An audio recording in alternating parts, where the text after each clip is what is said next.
A public service announcement and safety warning for anybody that's messing with their HCH1 or first generation Insight battery pack.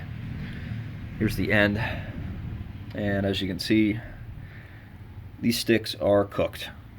They're burned pretty good, and I doubt that any of them are still useful, and if they are now, they probably won't be for long.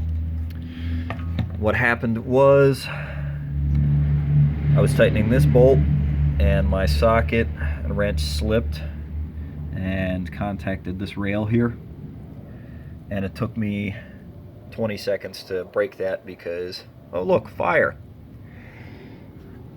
and melted the inside of the holder here for the sticks.